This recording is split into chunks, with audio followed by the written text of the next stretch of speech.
Hey everybody, I am Scott Stanton, the original Tombstone Tourist, and we're in New Jersey at the Fairview Cemetery in the Arboretum section, just 2 rows off.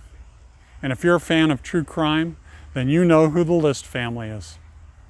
And the List family was murdered by John List, their father, back on November 9th, 1971. On that day, John List drove his children to school.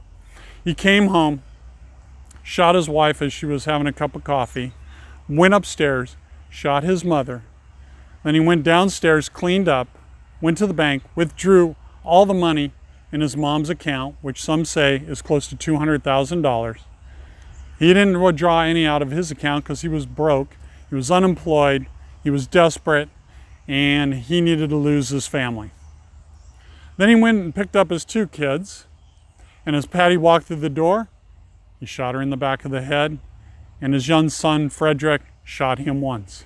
He went and picked up John a little later from sports practice, and when he struggled, he shot him 10 times, his own son 10 times.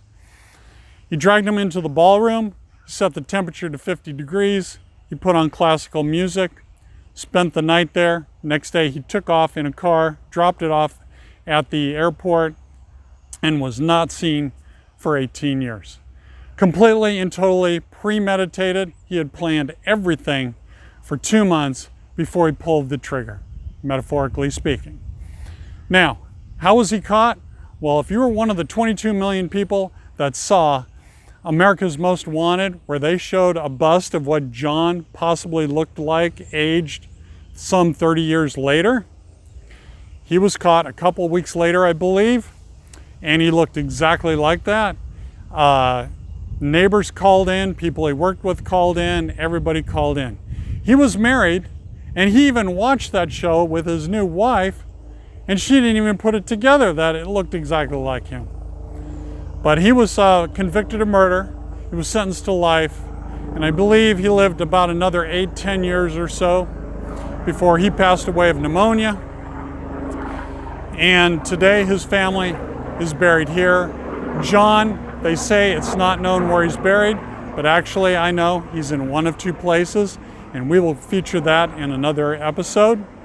The mother was taken to Michigan and buried in the List family plot up in Michigan. If you want more information, if you want photos of the crime scene, the house, before and after, because it mysteriously burned down just days after they discovered the bodies, come to my website, thetombstonetourist.com. I'm Scott Stanton. Thank you for joining me. Have a great day.